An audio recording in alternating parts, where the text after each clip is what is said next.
Greetings and welcome to the channel. So this is a follow-up to the Nintendo video I made close to 2 weeks ago that went absolutely insane, completely viral.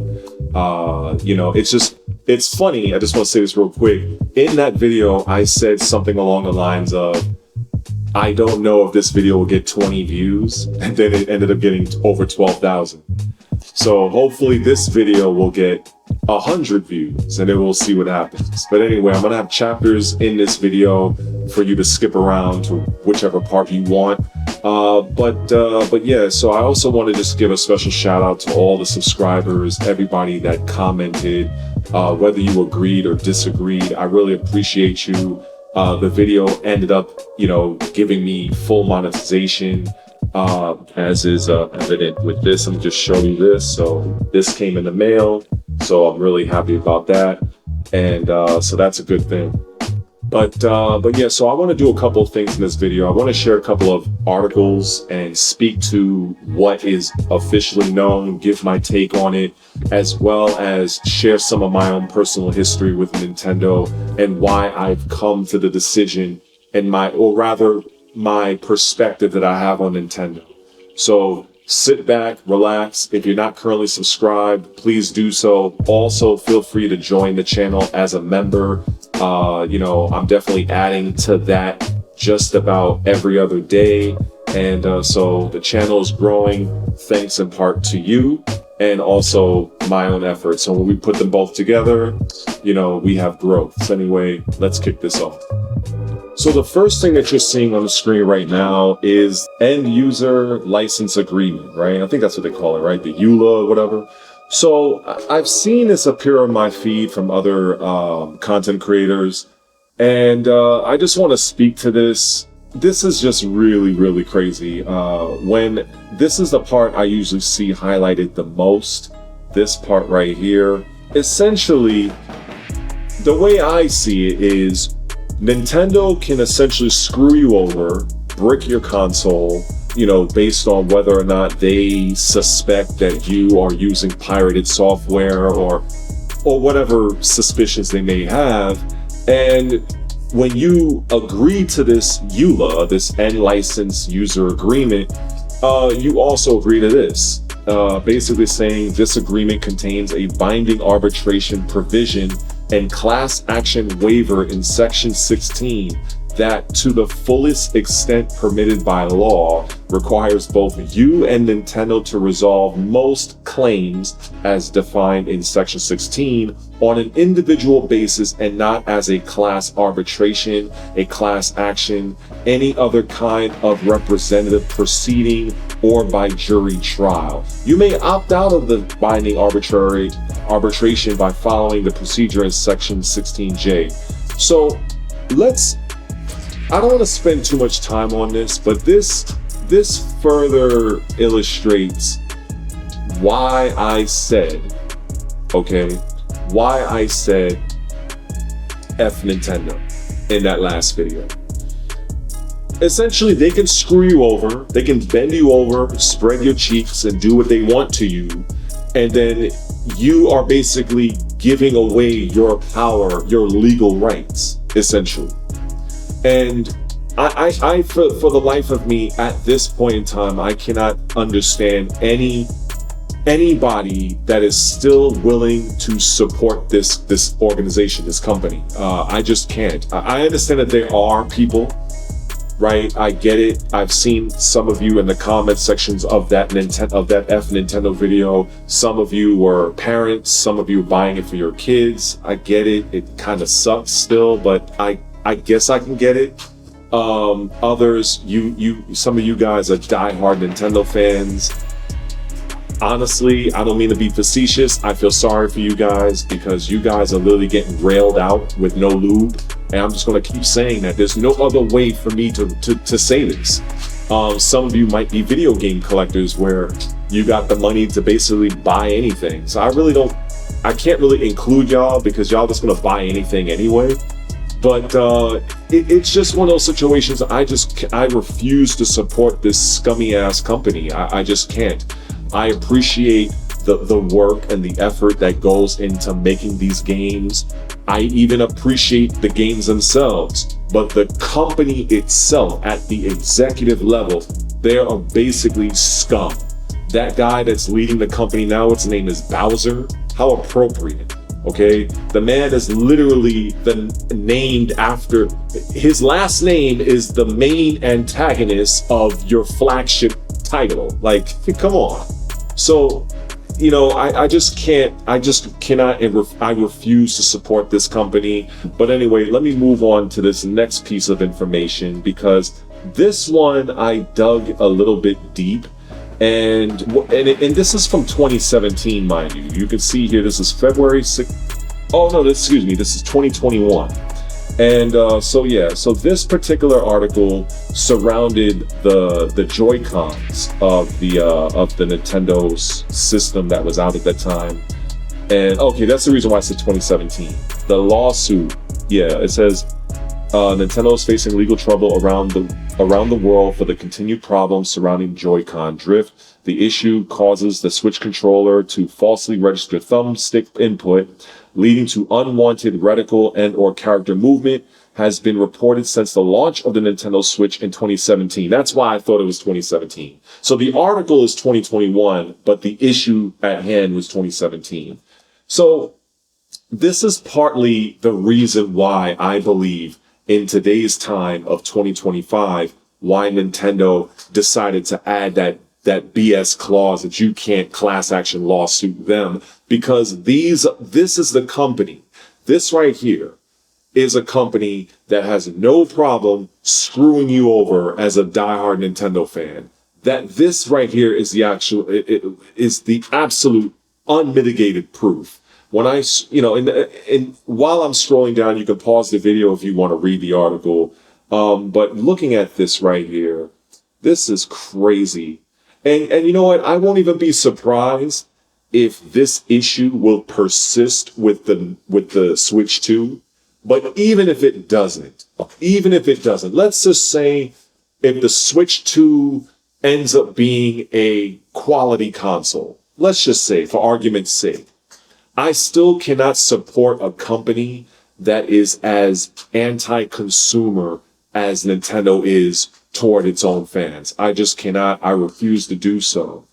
Like, I mean, this is absolutely ridiculous. What I'm going to do is all of the links that you're going to see in this video, I'm going to have them all in the description of my video for you to take the time to look at it, you know, on your own time.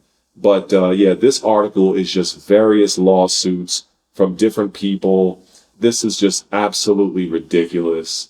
It says right here, Nintendo's class action safeguard.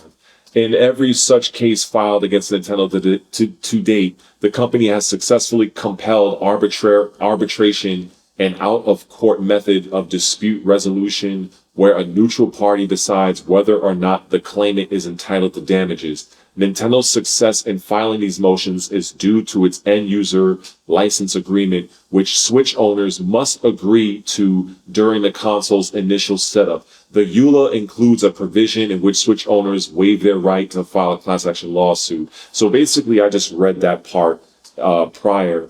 But yeah, this is a scumbag company. And, you know, say what you want about Microsoft, but Microsoft is nowhere near this level of scum. Like this is just Nintendo through and through. The mere fact that this is the same company that is basically warring with another game. I forgot the name of the company, but they're the ones that create, I think, PalWorld. You know, that lawsuit is ongoing, and it's like, here you have Pokemon, to my understanding, has been not really touched. It hasn't really been innovated upon. And you have another company that decided to make a game that's similar, but very different from a conceptual standpoint. Basically, people call it the Pokemon with guns. And what does Nintendo do? Because of the success of PalWorld, they go and sue this company into the ground. So much so that the company is like, last I heard, they completely overhauled and changed the game. And it's absolutely ridiculous. And don't get me started on, from a community standpoint, with the game Super Smash Brothers, where you would have tournaments not being able to stream the game because they're probably getting hit with cease and desist and all kinds of legal nonsense that's preventing the streaming of that game at the community level, just for people that want to get together and run tournaments, which is doing nothing but helping to promote Nintendo as a company and brand and the game Smash Brothers. So make that make sense. So again, you know what? Just like I said in the thumbnail of that viral video where I said something about F Nintendo, it is still F Nintendo. And the reason why I'm saying F is because now I'm monetized. I don't want YouTube to come after me because I'm trying to grow. But yeah, it's really F Nintendo. There's no other way for me to look at it. So anyway, let me move on to the next article. So this article right here is from BGR.com. Pretty much the Nintendo Switch 2 OLED refresh might already be in the works. So 100%. The minute I learned that this console was going to go with LCD screens for its little handheld, I knew for an absolute fact that they were going to eventually double back and make an OLED version. As far as I'm concerned, this is not a rumor. You might as well bet your ass that Nintendo is going to make an OLED version.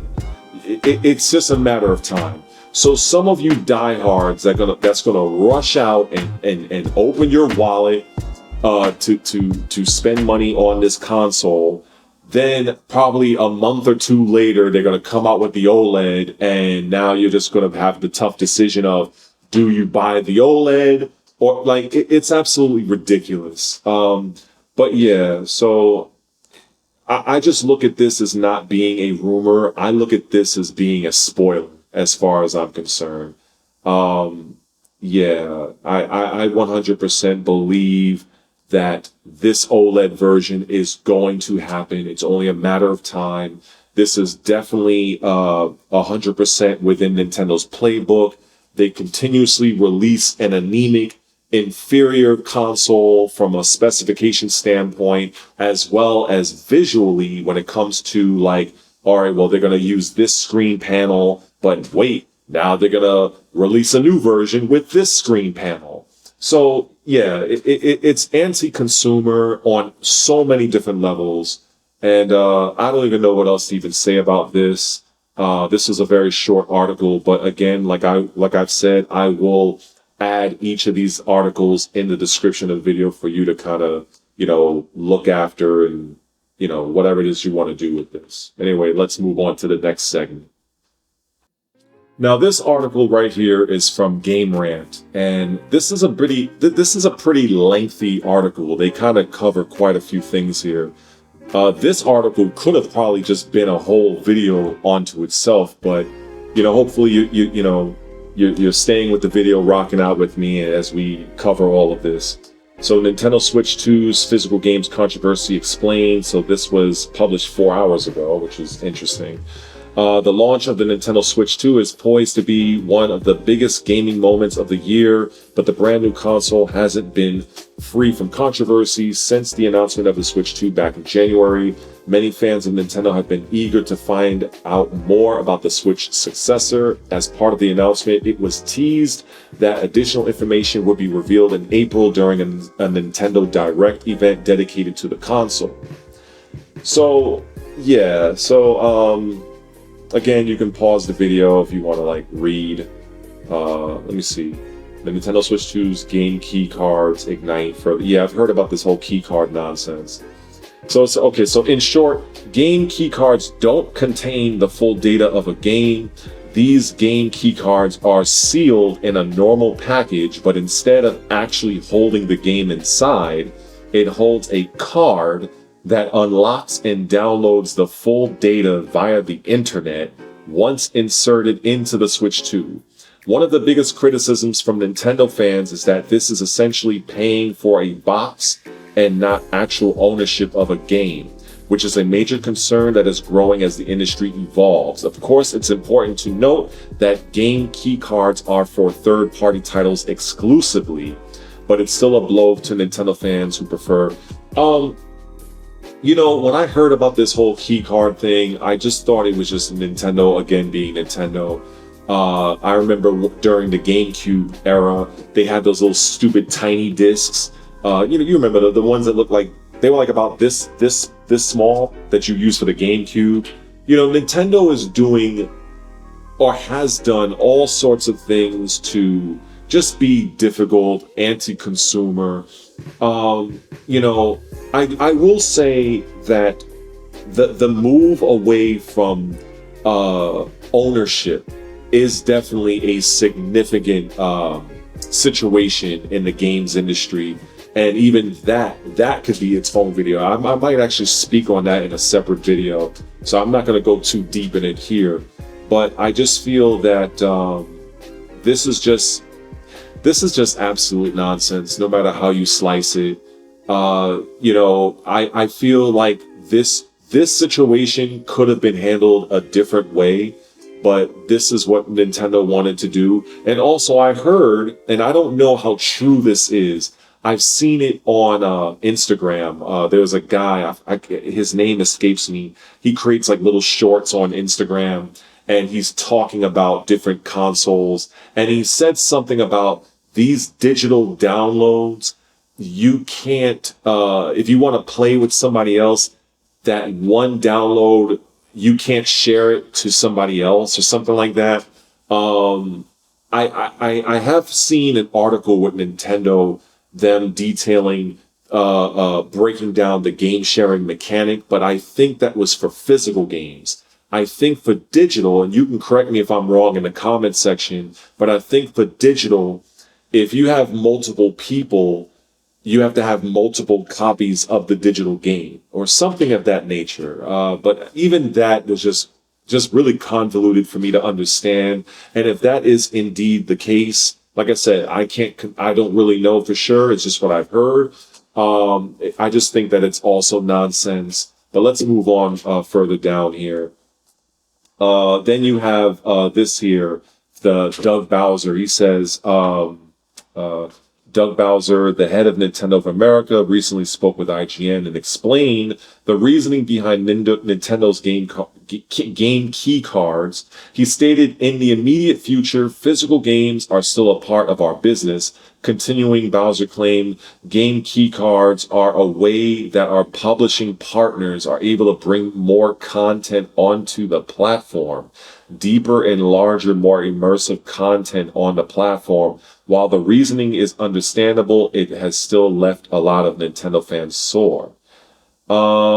Yeah, that's absolute BS, and I will tell you why. Based on what I understand, these game key cards have a specific amount of data. I believe it's like 64 gigs or something like that. So games that require more space, what happens then? Do you just simply have more than one key card? Do you have to buy another key card to, like, I don't understand. And again, you know, maybe some of you Nintendo fans can explain that to me, but I did hear something to the effect that the game key cards have a certain storage amount. So for games that may exceed that storage amount, what the hell do you do there? I don't really know. But yeah, I just think it's just absolutely ridiculous. Okay. And this goes on to talk about Doom: The Dark Ages. I definitely will do a video on that, so I won't get into that part. But I feel like this aspect is related, given the fact that I heard, I guess it is confirmed, that when you buy Doom: The Dark Ages, the physical game, you're not really getting the game, you're just getting an access key. So, you know, that's interesting. So going further down, I think that's the end of the article. And you see some of the one comment here. As a huge fan of physical media, I am really not thrilled about it. I understand the reasoning behind it, but I believe if someone pays for a physical copy, then all the data should be available without a download. I mean, yeah, I agree. It is what it is. It's absolutely ridiculous. But anyway, let me move on to, I believe, the final segment of this, which is an interview that the Doug Bowser actually had. So let's get on over to that one. So this article is about a week old. It's from MSN, or really it's from Dual Shockers. And so I guess these points are Nintendo of America CEO Doug Bowser defends the price of the Nintendo Switch 2 and its games. In addition, he discusses and argues about the console's divisive game key cards. Many of the statements seem to ignore the deeper problem. Of course it's going to ignore, because like deep down in his soul, him as a human being, he knows this is scum. He already knows this. But at the end of the day, they are here to make money. And this is where I will say Nintendo, Sony, and Microsoft, the three top console makers, I understand from a business standpoint, the aim is to make money. But there is a way to go about this and not be absolutely scummy and unethical about it, in my opinion. So let's see. To further continue, needless to say, Nintendo's last few months have been incredibly exciting, but also somewhat jarring, from the big $450 price tag for the upcoming Switch 2 to the controversial nature of features like game keycards. Nintendo hype and backlash are both at all-time highs. I can agree to that. So let's see. Let's continue reading. So what is he saying here? Okay, so he talks about halting the console's pre-orders. I remember when that was a story. So let's see, let's go down. Explanation of behind game pricing. Okay. Bowser is fixed on the idea of variable pricing. He has mentioned in the past, explaining that we look at things such as the content, we look at the extended amount of play that would be provided through the gameplay experiences. We look at a number of different factors as we consider what the pricing may be. And we also, so we felt that the price that we charge for Mario Kart World really does equal the value of the gameplay experience. An increase in the game's prices is almost inevitable, as a combination of inflation and production costs is driving many companies to raise their prices. Games have been stuck at $60 for over a decade after all. However, this doesn't mean consumers will cease from their mix of reasonable and unreasonable complaints. The biggest issue with this idea of variable pricing is that it signifies that in the future, Nintendo may release Switch 2 exclusive games at the price points like $60 or even $50. But Nintendo, the company upcharging on previously discounted games from the Wii and the Wii U era, doesn't seem keen to do that. In a following statement, Bowser explains, I think anytime you take a price, make pricing decisions, there's a level of backlash. I think this statement is true, but really only if you're Nintendo. So we got the defense of game key cards. Let's see what this guy says here. The key card aims to help Nintendo have the broadest and deepest library of content we possibly can. That's absolute BS. And that includes our publishing partners. Game key cards are a way that our publishing partners are able to bring more content onto the platform, deeper, larger, more immersive. That's BS. That's all corporate talk. So for many games, these key cards solve the Switch 2's biggest problems: the need to have bigger games, yet the tightening the restriction of small cartridge sizes. But this doesn't defend every use of the key card. Bowser forgets to mention how many games, such as the previously noted Puyo Puyo Tetris 2, are also being put on the virtual key card despite only being around 4 gigs. Okay, this is the part where, okay, hold on. You see, Nintendo may have mistakenly shot themselves in the foot by making it so that base cartridges hold 64 gigs. Smaller publishers will be paying for a 64 gigabyte cartridge to hold their small size games. A massive waste of storage space and money. Okay, see again, anti-consumer, and they're just making things more difficult for everybody all around. So the way I interpret this is simply, if you have a game that, you're a smaller creator or developer, I should say, and your game might take only 20 gigs. Well, now you have to purchase these 64 gig cartridges or key cards, or whatever the hell, to house your game. It's absolutely ridiculous. But yeah, this is just what I've come to expect. So, but yeah, you know what? Let me move on to my closing statements, and we're going to get out of here and make a close for this video. So thanks for sticking around. If you want to hear my thoughts, then here we go. So I appreciate you hanging around. You guys are definitely the real ones. I just want to take a moment and go back. I was a Nintendo guy when I was 5 years old. Back in 1985, my mother, my late mother, make her rest her soul, she bought me my Nintendo from the home shopping club. That's how far back I'm going. I had no idea what the hell a video game was at 5 years old. I remember her setting it up for me with the RF switch and, all that other stuff, as I didn't know what the hell to do. And I remember she sat down on the bed with me and watched me play Duck Hunt. And then I switched the game, went to Mario, died a few times. It's a moment that I'll cherish forever because I ended up losing her to a bleeding ulcer when I was 13 years old, toward the end of November in 1993.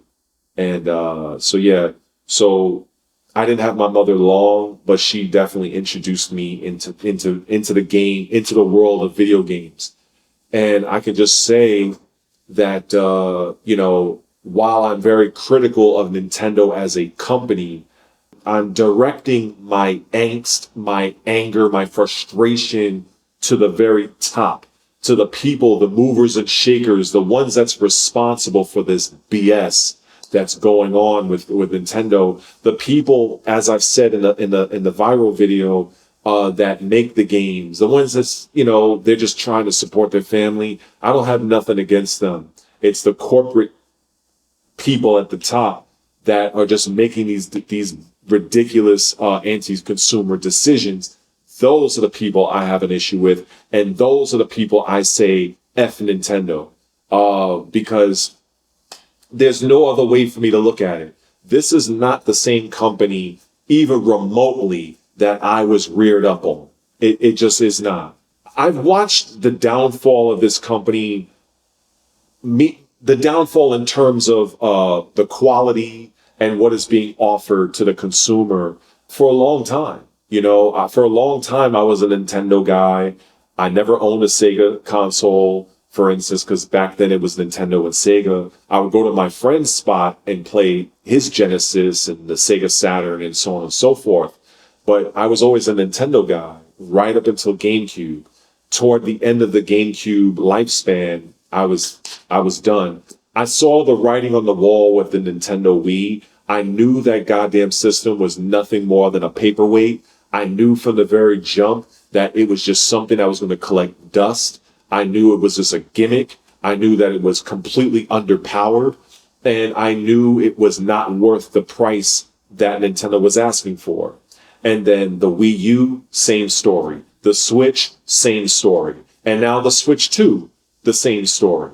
So, I don't fault people that still want to be hell-bent on buying this console.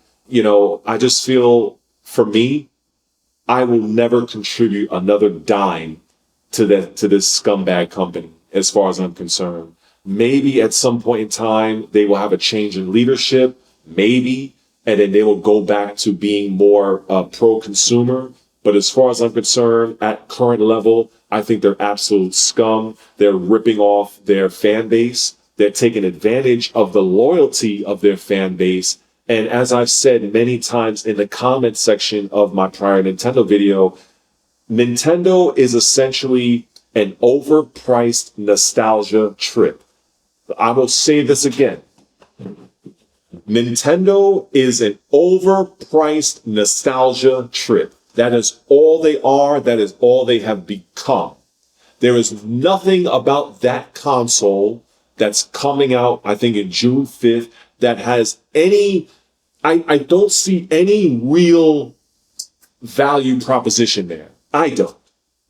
But it doesn't matter because, like I say, if you want to buy it, all I can say to you, as I've said to the 900 plus comments in the other video, is I hope the console meets your expectations. If you're commenting on this video, I won't throw no shade towards you. We can agree to disagree because I don't have an echo chamber on my channel. I would like to think that the many subscribers, can attest to that. But I do hope that this video has some traction. I do hope to see many people in the comment because I wouldn't mind going viral again. It was a pretty sweet feeling. But yeah, like I said at the beginning, if this video ends up getting 100 views, I will be very happy with that. And I guess we'll see. Also, many people also in the prior video were talking to me about the Steam Deck. I'll just say verbally, I've always been a console gamer, so I'm obviously aware of PC gaming. I maintain the stance that PCs should not be compared to consoles due to their Mr. Potato Head modular ability, which is the main reason why people love PCs, because you can Mr. Potato Head, what I mean? You can basically open it up, take this CPU out, put this graphics card in. You can't do that with consoles. While I'm aware of PC gaming, and I'm aware of the Steam Deck, I don't know all the ins and outs of it, but many people in the comments were just telling me that it's far better to just get a Steam Deck. But again, if you're that type of person that just has to have that, you gotta have that Mario fix, then I guess, hey, you guys gotta do what you gotta do. But for me, I will never support that scum-ass company ever again. GameCube was the last piece of hardware I bought. I guess that's about it. So anyway, again, if this was your first time checking out the video and you made it this far, I appreciate you.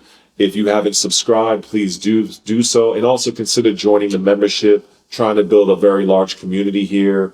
And I guess we'll see how this goes. So I'm going to get to editing this, and hopefully this gets at least 100 views. I guess we'll see. Anyway, it is still F Nintendo.